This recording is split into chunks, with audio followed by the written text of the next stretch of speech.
A good fragrance is like a great song. It sticks with you long after it's gone. Scent is one of the most powerful memory triggers we have.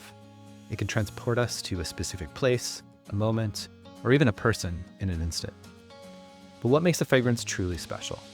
Today, I'm sharing some of my favorite fragrances, the scents that define my style, my mood, and some that I just love to wear. Welcome to Notes and Nuance, where we take a deep dive into fragrance, music, and the little details that make life richer.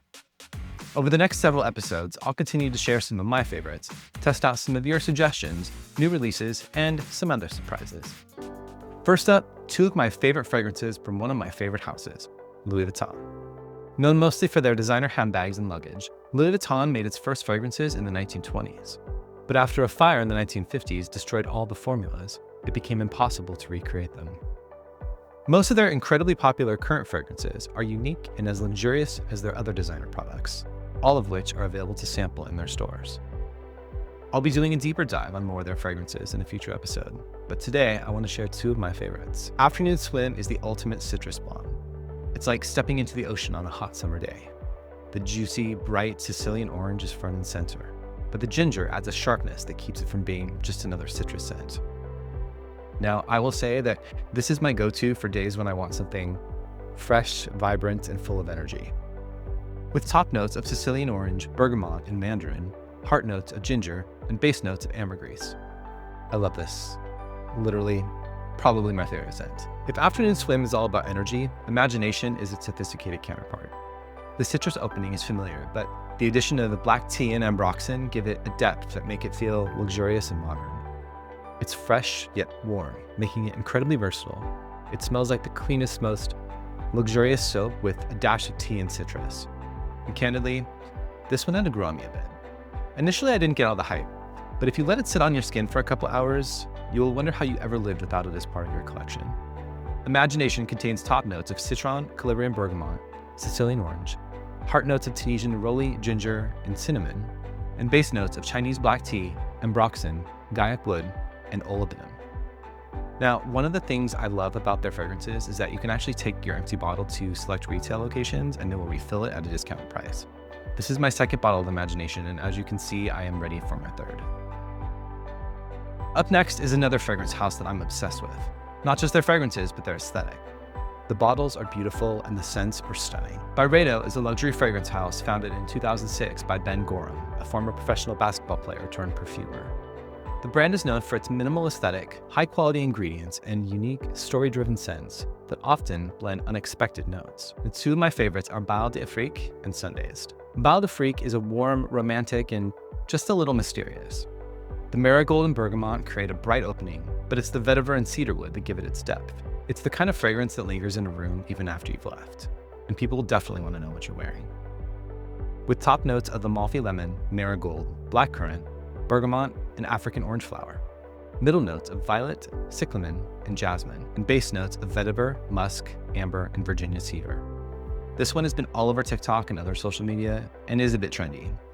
I do love it though because it's just so subtle and addicting. Now, Sundazed is a more playful, nostalgic, and sweet fragrance, but not in an overpowering way. The citrus and neroli keep it fresh, while the cotton candy adds a touch of fun. It smells like endless summer. With top notes of mandarin and lemon, heart notes of neroli and jasmine, and base notes of musk and cotton candy. So one of my favorite fragrance notes is neroli, and you will likely hear me talk a lot about it because it's in a lot of my favorite fragrances. And the next one even has it in its name. Tom Ford's Neroli Portofino is a staple for anyone who loves a clean, classic citrus fragrance. With the top notes of Tunisian neroli, Italian bergamot, Sicilian lemon, blood orange, heart notes of clary sage, potasprum, jasmine sumac, and base notes of musk and amber.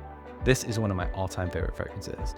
It's just so light and fresh and clean, and I actually wear a version of it that I believe has been discontinued called Neroli Portofino Aqua. And it's just a slight variation of the original that's just a bit lighter and more subtle. I plan on doing a future episode where I feature more Neroli fragrances because there are quite a few of them, and I'm excited to share them with you. By now, it's probably clear that fresh and clean scents are my vibe. And while there are a few exceptions in my collection, I do prefer a fragrance that is light and not too overpowering. A big trend right now in fragrance that you'll hear referenced a lot is a skin scent. A popular skin scent of the moment happens to actually be a personal favorite of mine. Another 13 is one of those your skin but better fragrances. with main notes of ambroxan and supporting notes of jasmine, moss, and amber seed. The ambroxan gives it that soft, musky, almost addictive quality. It doesn't scream for attention, but people do ask what I'm wearing whenever I have this on. Ambroxan is one of the most commonly used synthetic notes in modern perfumery. It's designed to mimic ambergris, a rare and highly sought-after natural ingredient. It has a warm, slightly sweet and musky character that adapts uniquely to the wearer's skin, which is why it can smell slightly different on everyone. People also use these sort of fragrances for layering. It adds longevity and depth to fragrance, making it last a little bit longer without being too overpowering. Now, the Labo has become wildly popular in the last few years, primarily due to one of their signature viral scents, Santal 33. I'll be honest with you, Santal 33 is probably one of my least favorite fragrances. It contains a note that just does not resonate with me, at all. But I will discuss it in a future episode and share more of my thoughts on this very trendy fragrance. I do have a ton of the Labo fragrances, and I absolutely appreciate their aesthetic, so definitely stay tuned for that episode. The last fragrance I want to highlight today is a departure from the others I've shared with you. It's a bold and sexy scent that I recently discovered from a house that I've become obsessed with. Rouge Smoking from BDK Parfums features top notes of cherry, bergamot, and pink pepper, heart notes of black vanilla, heliotrope, and orange blossom, and base notes of tonka bean, cashmere wood, and white musk. And it smells exactly what you might expect from that scent profile. It's sultry, sweet, and a little smoky. Now, I found myself indifferent to the whole cherry fragrance trend that appears to be a thing, but this one is special. The way the notes in this fragrance are blended and just the prominence of both the cherry and the vanilla, and somehow everything stays intact from the first spray to the dry down, is just magical. Now, this is a perfect day-night fragrance. You can thank me later. BDK Parfums is a Parisian niche fragrance house founded in 2016 by David Benedict, whose family had been deeply rooted in the perfume industry for over 6 decades.